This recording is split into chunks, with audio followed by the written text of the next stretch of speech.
It's all yours now. Okay. Well, thank you, Anita. And thank you all for being here this evening, in which we're going to talk about the Great Depression.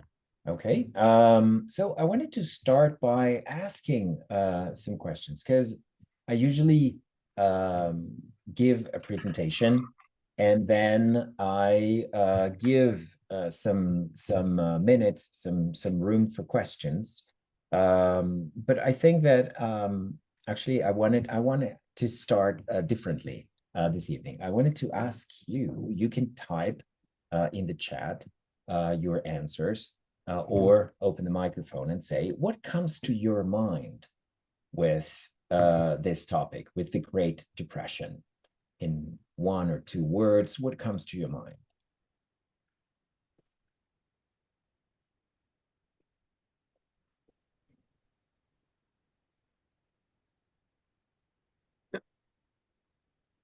Chaos. Okay, Wilson says chaos. 1929. Yeah.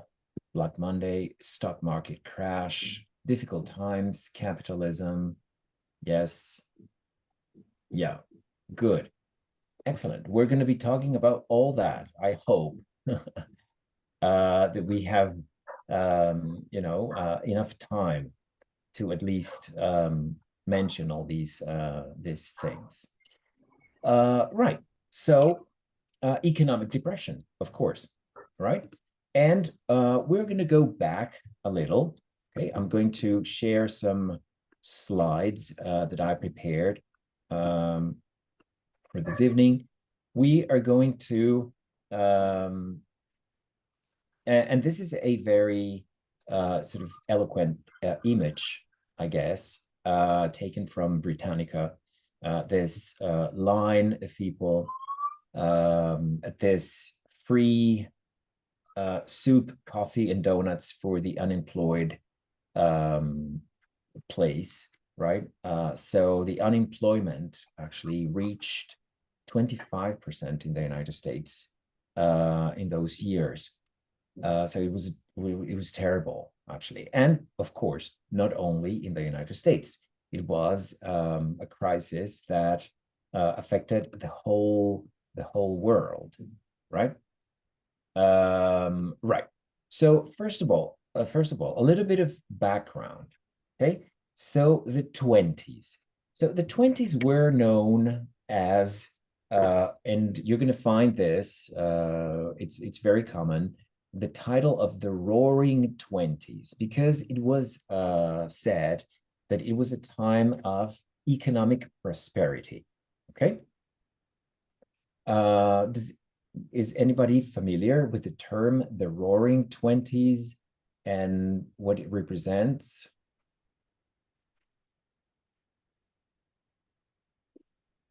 Yep, no? Okay. Well, but probably you're gonna remember, or it will come to your mind, the image of women dressed with shorter dresses, with short hair. Fashion changed a little. What else? Jazz, as we know it, not as we know it today, but the traditional jazz sort of boomed in those years. There were lots of Black people that migrated from the South of the United States, escaping from the Jim Crow laws to big cities like New York, like Chicago. What else? It was the times of the Great Gatsby. And I brought this clip from the New York Times, and I'm going to explain a little bit the context of it. Okay. So there was this reporter of the New York Times. He passed away before the pandemic. His name was Bill Cunningham, and he reported on fashion.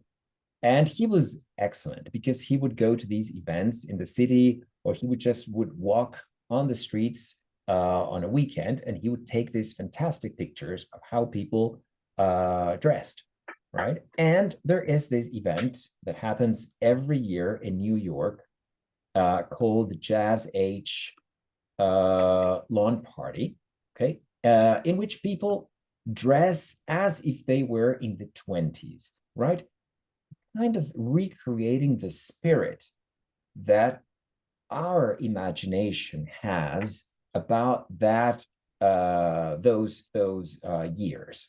Okay, so that's what you're going to see. Okay, this reporter in 2017, if I'm not mistaken, reporting on this party, and I think it's interesting because it brings the spirit of those times. Okay, that what actually was left in our imagination.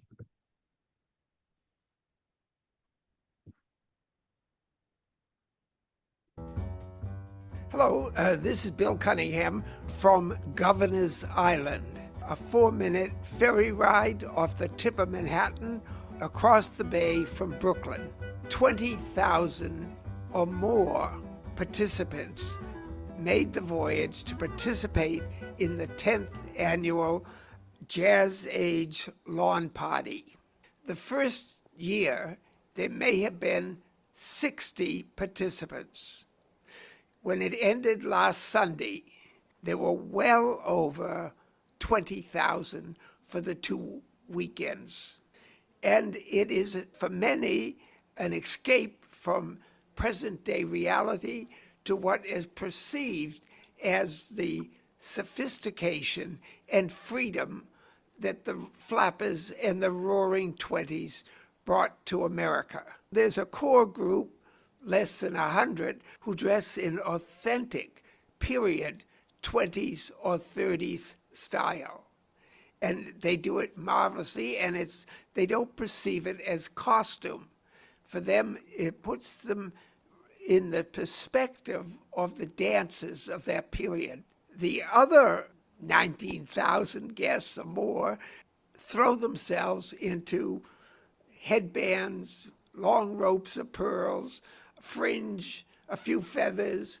I mean, anything in the spirit of the 20s, the roaring 20s, and the recapturing of the Great Gatsby. There were even what would have been considered costumes. A young woman is Cleopatra, another one is King Farouk of Egypt. And of course, those were all images that were popular during the 20s when the excavation of the Tutankhamun tombs in Egypt, and had a great influence on design of the 20s. For the first time in the 10 years, last Sunday, near the conclusion of the afternoon lawn party, there was a very brief thunder shower, and it really reminded you of Woodstock. No one ran for cover. They all just sat there and partied right on, and they got rained on. It was a wonderful spirit. It just captured the whole mood of the day. Okay, so I think it represents very well the spirit of what people think, what people believe the 20s represented, right? And there is, he mentioned it, there is this book, this very, very famous book written by Scott Fitzgerald called The Great Gatsby. And The Great Gatsby, it's a book that, I mean, you have to read, or if you want, you can watch the movie, because it represents very well those times, and also the fact that Gatsby is a character that brings this. It's always he's always surrounded by the idea that all the money that he has might be fake, right? Is that real money or is that fake money? Okay. And I think that that's a very good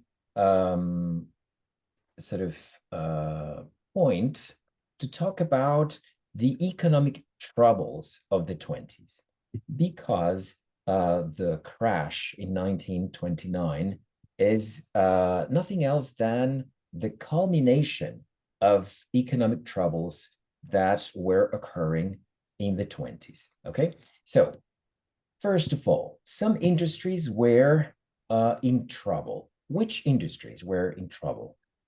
Railroads and steel.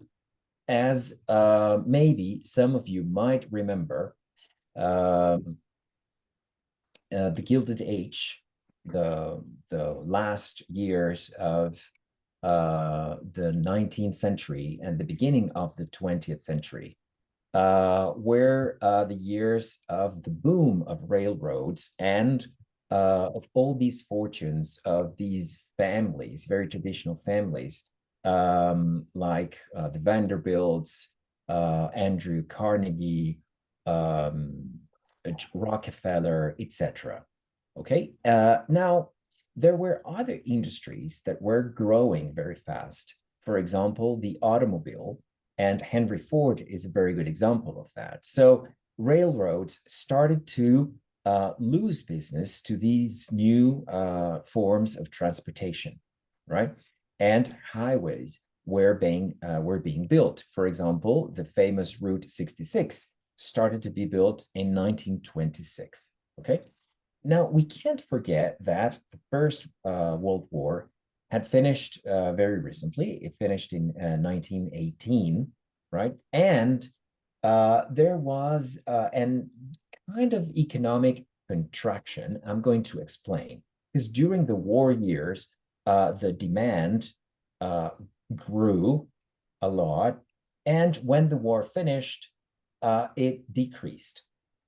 So industries like mining and lumbering, which had expanded during wartime, they were no longer in super high demand. Okay, and the same happened with agriculture and with farms. Okay, so during the war, the demand for food and for crops had soared, but then after the war, the European countries resumed their own production of food, and of course, American farmers saw their production, and the demand for their production plunge, and the prices went down, and they had actually gotten into very high loans to buy machinery in order to produce more. So if in that case they didn't have enough money to pay the loans, and the banks would take their land as payment. So that was an area that was suffering a lot those years. Okay, in those years. Now, on the other hand, there were industries that were booming. First of all, consumerism, okay? Domestic appliances, the boom of refrigerators and other domestic goods, consumer goods, were actually stimulated by credit, okay? And people would have access to that, paying in installments, right? But that was not real money, right? As I mentioned before, the car industry was an industry that was booming, the construction industry, and also the stock market. Okay, so that was the banking or the stock market industry was booming, and to the point where ordinary people were able to buy stocks, right? Is everybody okay with the concept of stocks, how they work? Please feel free to say if you don't know, right? Well, anyway. However, the regulations were feeble, were weak. They were not as they are today. So, for example, a common person would be able to buy stocks with only a 10% down payment. And the rest, the 90%, would be, they would borrow that money. And the stocks would serve as part of the future payment of the loan. Okay, so can you imagine the degree of speculation of that? Okay, so many people actually got debts buying the stocks because with all this money, the prices started to go up, but actually they didn't know how, they didn't have like real money to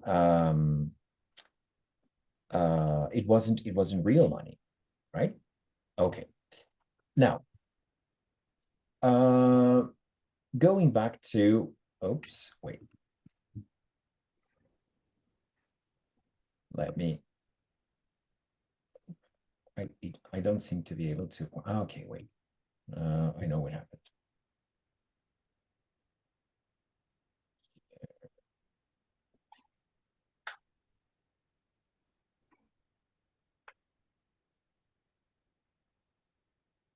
Okay, here we go. All right. So, okay, so this is an image of the stock exchange market on October the 28th or 29th of 1929, okay? Talking about the stock market crash. All right, okay. So let's take a look at the Dow Jones. The Dow Jones is this index that shows the sort of value of all the stocks sold in the stock market. And take a look at the peak here in 1929 and how it plunged to this level. So it was almost at 400. Okay, of course, not, I mean, 300 and let's suppose 80. Okay, and then it went down to 200. Okay, it went up a little, but then it plummeted to less than 100 in 1933. Okay, and it only reached similar levels after 1950, 1955. So it was an enormous crisis. Okay, so some numbers, okay, here that we have. Bank failures, so the banking industry. Banks in thousands. So the number of banks that closed by 1933, around 4,000 banks. Business failures, more than 30,000 businesses failed. The unemployment rate, around 12 million or more than 12 million people. That is 25% of the population able to work. And income and spending, okay, how it fell. So this, of course, has an immediate and enormous impact in the lives of people, all right? One of the most probably shocking facts is the emergence of the shanty towns, okay, known as Hoovervilles, and I'm going to explain why. Okay, this is an image of one of them, in Washington State, in Seattle. Okay. I always find this quite amazing. I mean, amazing in the sense of shocking, because I think that we all have this idea that poverty never existed at this level in the United States, right? But it did in the 30s, okay? So this is another image of the same in Seattle as well, okay, taken from the same website. And in New York, right? They were building Central Park, okay? And we can see the disparity of you know, of wealth. The super fancy and big buildings and tall buildings at the background, and these people living in extreme poverty, and in what today is Central Park, okay? And in Washington, DC, actually, 1932, okay? These two little boys with these signs that say Hoover's Poor Farm Tobacco Fund, hard times are still hoovering over us, okay? Instead of hovering over us, hoovering over us. Because the president at that time was President Hoover, okay? That's why these shanty towns were called Hoovervilles, okay? And yes, we're going to talk about economics, okay? Economics and capitalism, because President Hoover was, he believed that the market by itself would be able to fix the situation. Okay, so, and that is theory. Okay, so the theory behind that,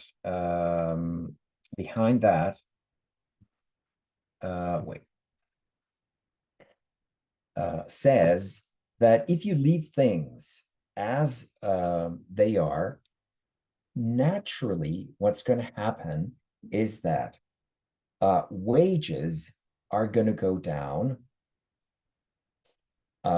because the labor force is just another good in the market that is offered. So if the demand goes down, the aggregated demand goes down, then the wages are going to go down.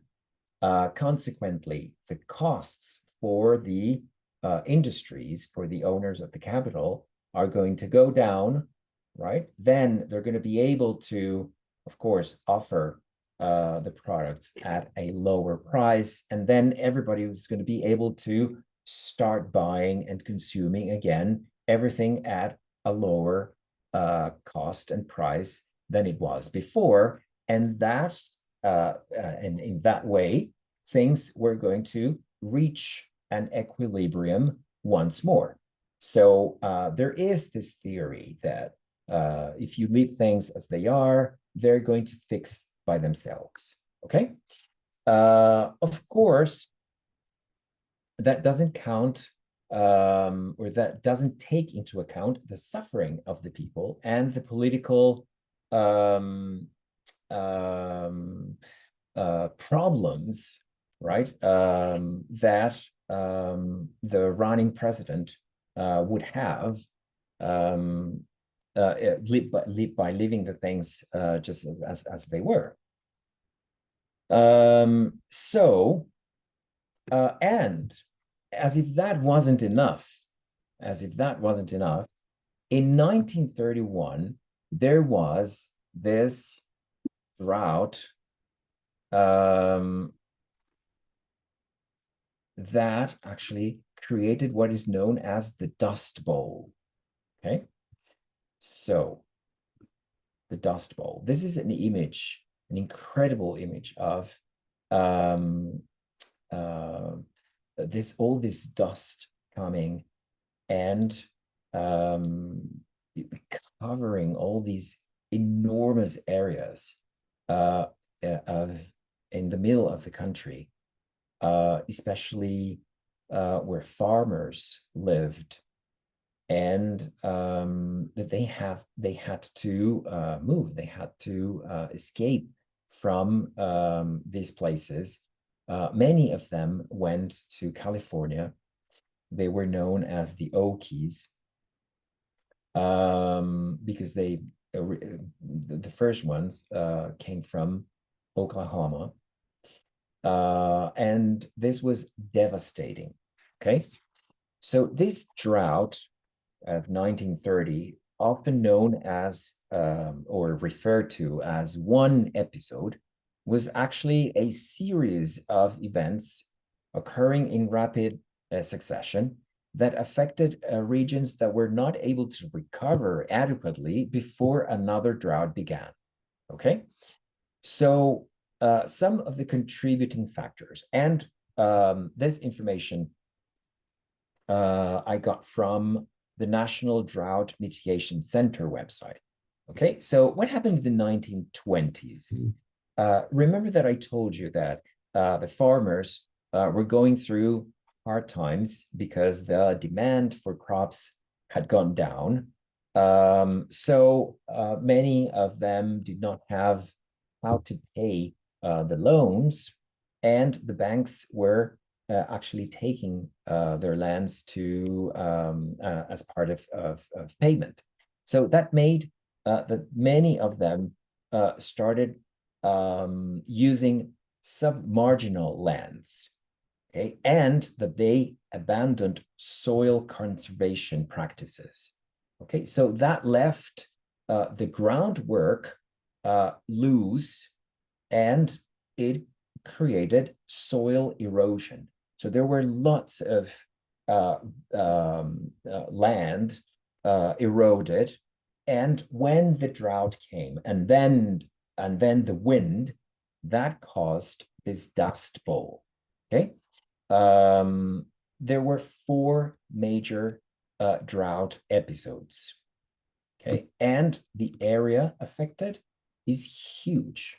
Okay, so in yellow, affected areas from North Dakota to Texas, and the areas in orange were the most affected areas. So, and we have 4 states there: Oklahoma, Kansas, Colorado, and New Mexico. Many of these people had to leave their farms, and many of them went to California. Okay, so it was this almost 10-year period from 1930 to 1939 that all these areas were suffering from this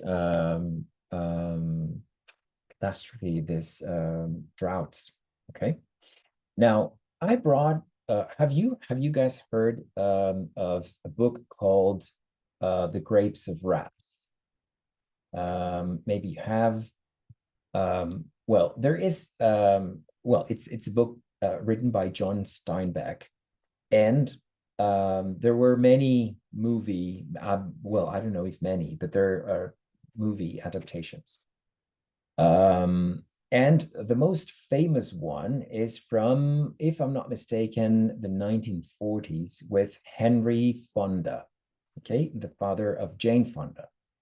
It's a black and white movie.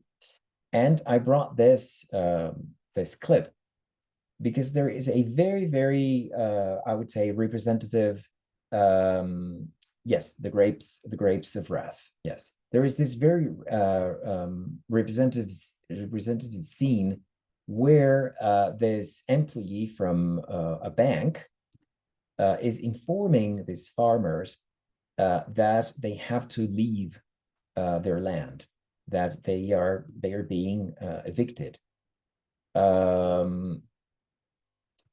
And the farmers say, but okay, who who has the power to do that? I mean, and the employee of the bank says, well, the what's the name? It's the I don't know what's the name of the company, right? And they say, okay, but who is the director of the company? Okay, I'm going to shoot this man.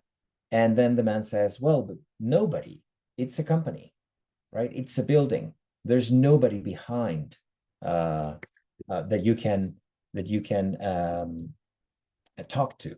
Okay, and the managers, they are just receiving orders. They're executing what they are told to do, right? And you can see clearly how, in what vulnerable position these farmers were. They are, poor people. They live of what they produce in their land. So they are in this very vulnerable position. Okay, right. Let's take a look. They told me to tell you to get off, and that's what I'm telling you. You mean get off my own land? Now, don't go to blaming me. It ain't my fault. Whose fault is it? You know who owns the land, the Shawnee Land and Cattle Company. And who's the Shawnee Land and Cattle Company? It ain't nobody. It's a company. They got a okay, the Shawnee Land and Cattle Company. And who is, so these people are saying, who is this company? Well, it's nobody. It's a company, right? So it's so cold and inhumane. Shawnee Land and Cattle Company. It ain't nobody. It's a company. They got a president, ain't they? They got somebody who knows what a shotgun's for, ain't they? Oh, son, it ain't his fault because the bank tells him what to do. All right. Where's the bank? Tulsa. What's the use of picking on him? He ain't nothing but the manager, and he's half crazy himself trying to keep up with his orders from the east. Then who do we shoot? Brother, I don't know. What decade are we in? I have to be honest. Okay. So these things were happening on a daily basis. And so it was terrible. It was terrible. Yeah, so that's the human aspect of it. Okay. It's so and another aspect was and that's something that it's always shocking. Well, I already told you that unemployment went from 3% in 1929 to 25% in 1993, and during the Great Depression, as many as 300,000 transients, or they're called hobos, these men that wander around the country in cities, they are homeless or half homeless, but basically unemployed, not having a job, not being able to do anything. So the numbers are so impressive. It's 300 around, it is estimated around 300,000 men in that situation. So it was chaotic. And well, it's probably you've noticed that I like movies and books. So I brought this trailer from this movie. It's a very interesting movie called Ironweed. It was made in the 1980s by a director which is linked to Brazil. He's not Brazilian. Actually, he died some years ago.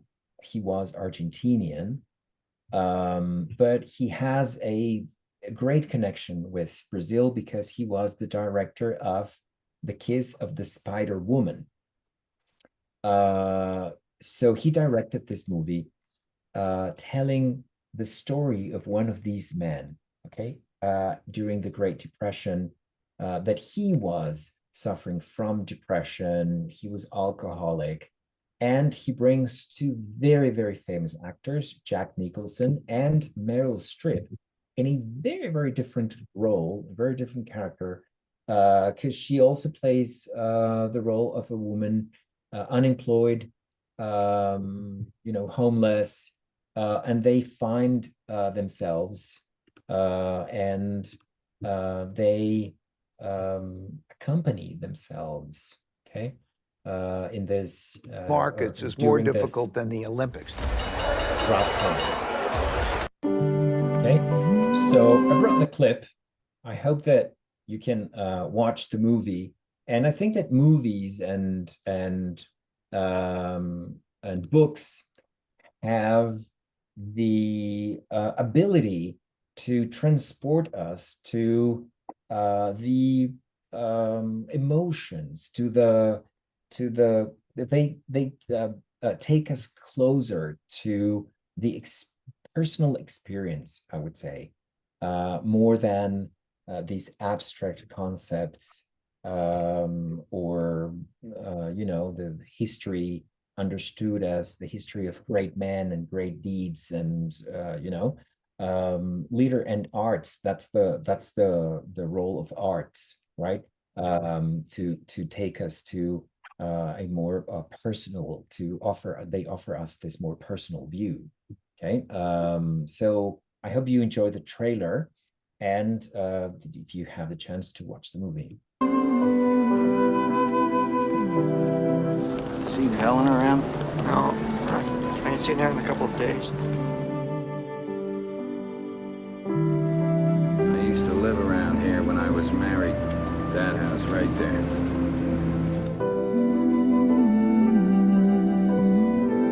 Why did you kill me? I didn't mean to kill you. A coward. He'll run. You have no arguments to justify what you did. I got arguments! I got arguments! Dropped my baby son. He died. I couldn't face that.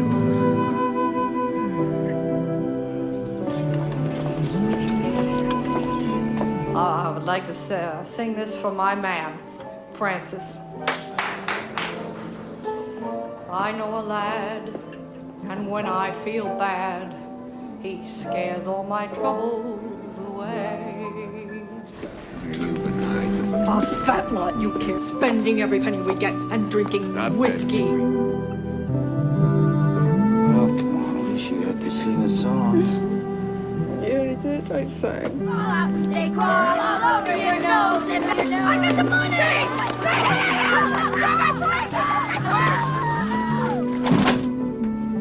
Hey, Jack, what's the chances of a bum getting a drink?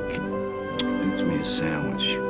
No! He only asked you for a sandwich! I'm gonna make him a sandwich! Jack told me that I could stay.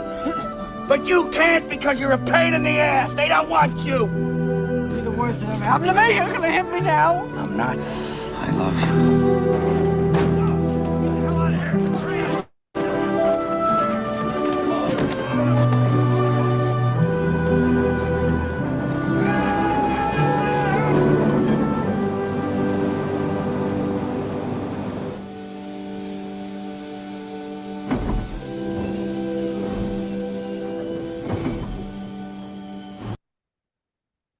Okay. So what happened in politics? 1932, the election. Hoover was running for re-election, and on the Democratic Party, the candidate of the Democratic Party was Franklin Delano Roosevelt, FDR. So he is known as FDR. And in his speeches, he was proposing, and he came with this idea of a New Deal for the American people. Okay. And well, according to the expectations, I guess, FDR won in a landslide. Okay, so these are the results of the election of 1932, right? So he got all the blue states, the electors, right? 472 electoral votes against 59 of Hoover. Okay. And this New Deal was based on something that was known as the Keynesian economics. Okay. And who was John Maynard Keynes? Okay, this is FDR. This is Franklin Delano Roosevelt visiting a farm and giving aid to the farmers that had suffered from the Dust Bowl. Okay, actual federal government relief, like giving them like actual money. Okay. Now, I brought this. This is a watercolor. I found this interesting. Okay, probably is not what you were expecting, but this is a watercolor that represents John Maynard Keynes when he was young. Okay, and he was an economist, and he has this. He developed this theory that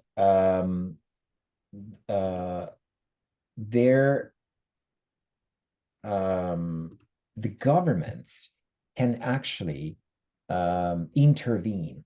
They can make these interventions and help the economy grow. Okay, so he actually approved that, developing his theory, and he was invited to be part of FDR's government, sort of as to have this support, okay, of a scholar, okay, of an economist. And FDR developed this program, or this series of programs under the name of the New Deal. And I'm going to name just some of them. They are many programs. For example, in the area of employment, since unemployment was so high, two of the programs were the Civilian Conservation Corps, which provided jobs for single males on conservation projects, the Public Works Administration, which created jobs and government projects. Then there was this other area of business assistance and reform. One of the programs was the Emergency Banking Relief Act, where the Treasury inspected the banks and established more or tougher rules for them to reopen. The Securities and Exchange Commission, that's another program which supervised the stock market and eliminated this dishonest practices.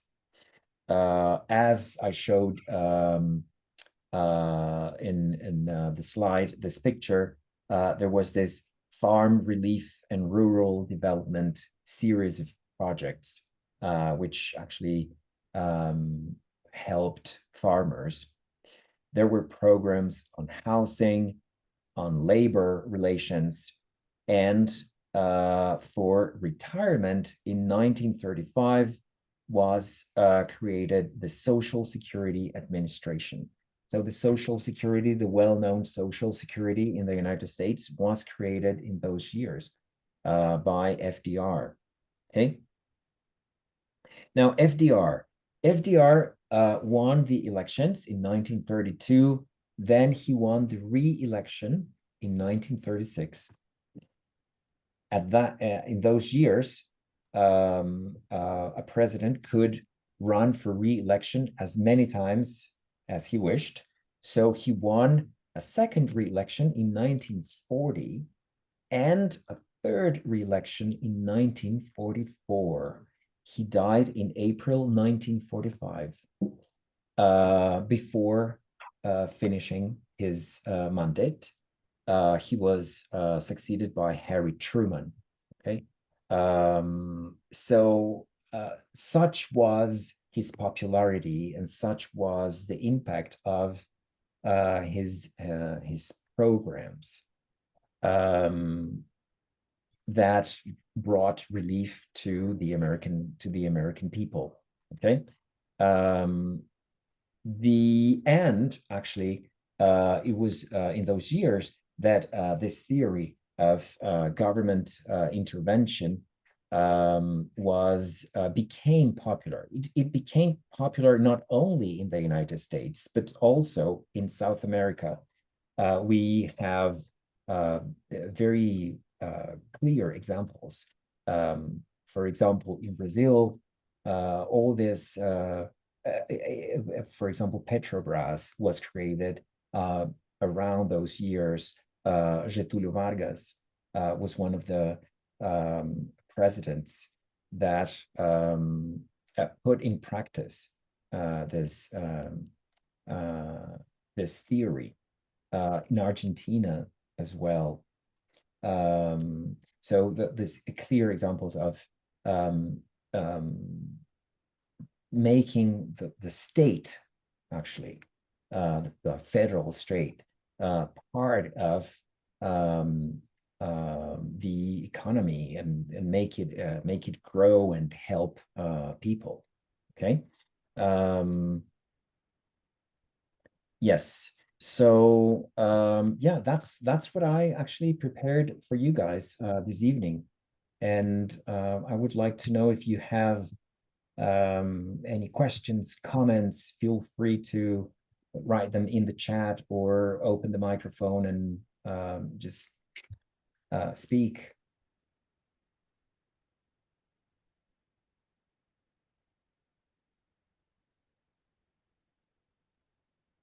Enrique. Yes. So what year did the Great Depression end? Is there like a specific year? Not a specific year. Now, there is wide debate on the impact of the New Deal. Okay, so some people say that the New Deal slowly took the United States out of the Depression.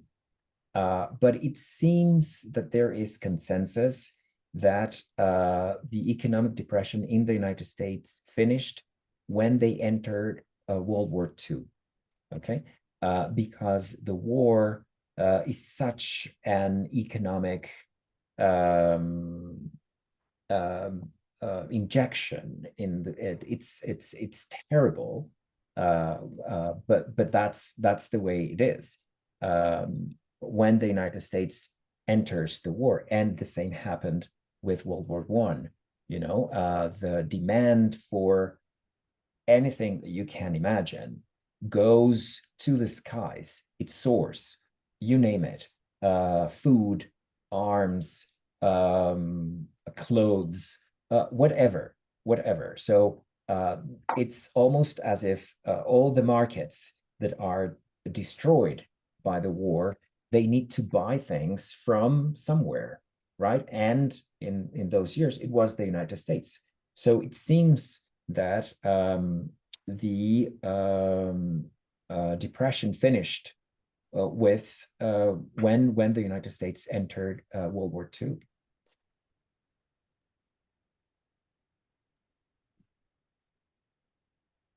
Mm-hmm. So the question, yes, how the economy in the country was when World War II started. Well, it's not clear that they had come out of the depression, Wilsa. That was not clear. There were signs that it was recovering, but it was not booming at all. Okay. Yeah.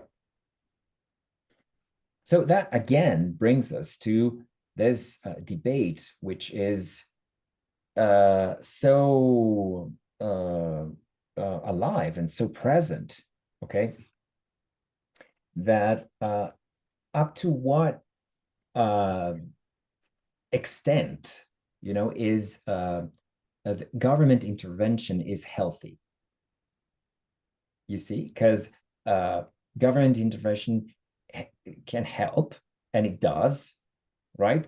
But if we are in a capitalistic society, right? A lot of government intervention can also create problems.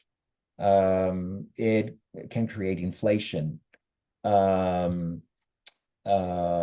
regulations that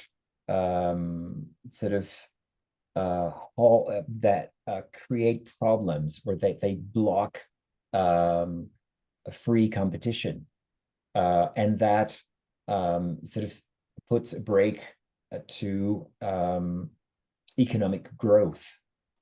So what happened in Argentina last week or 2 weeks ago, with the election and with the new president, Javier Milei, that brought the debate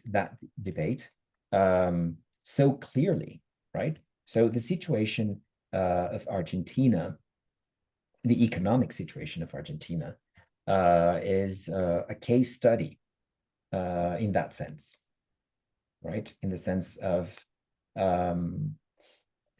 government intervention to an extent, to a point where weakens the economy, right? And takes the country to a point where it's very difficult to know what's going to happen next and how and what to do, right? Because government spending reaches a point of almost with no limits. So it's a very delicate. There's a very thin line. It's very difficult to say, well, this is, the point where governments should stop.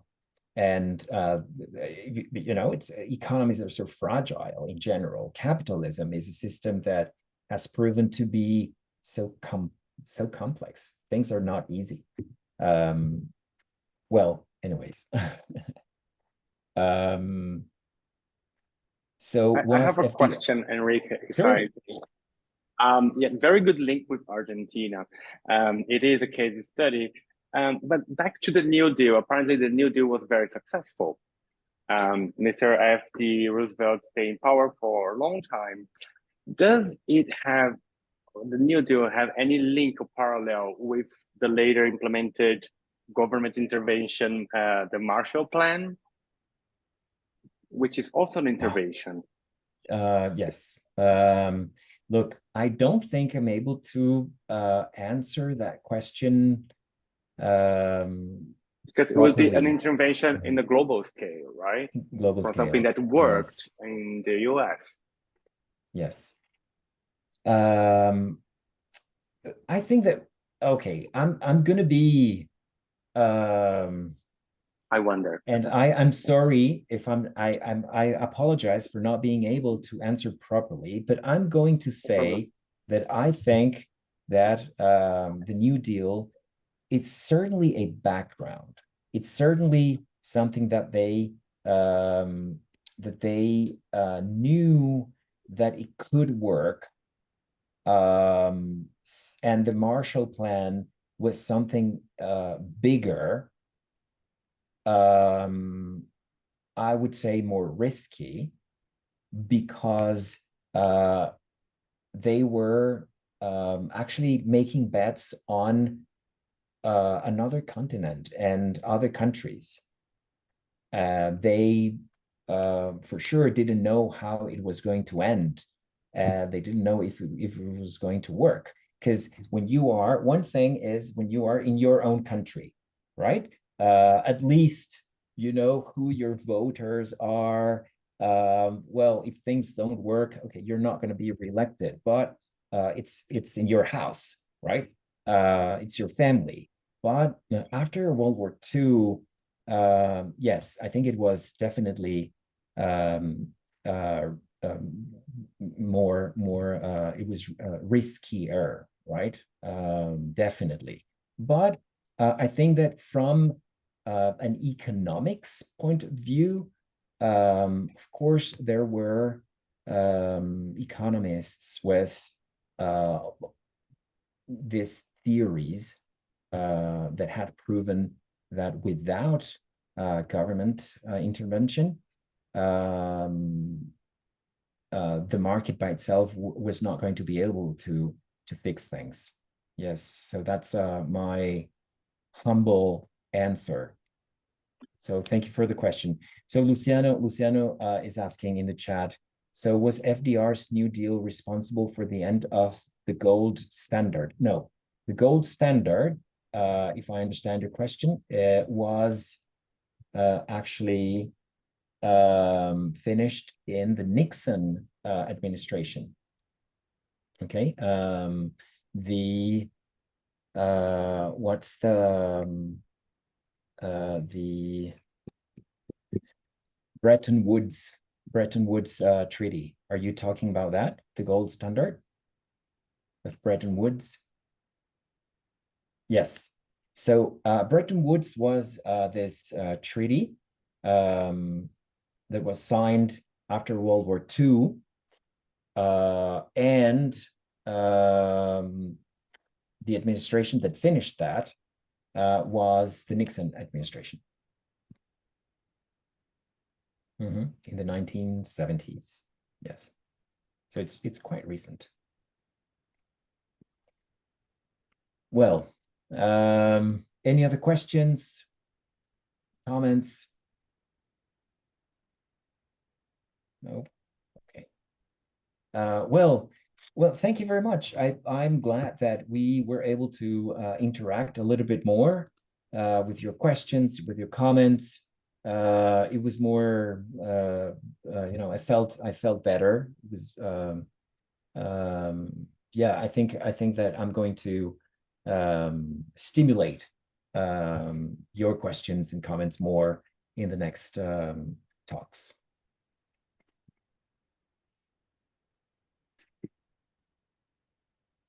Thank you, guys. So, guys, if you have no more questions, thank you so much. Thank you, Enrique, as always, for your excellent presentation. And as always, you're very clear with all your explanations and everything. Is fantastic and awesome, as always.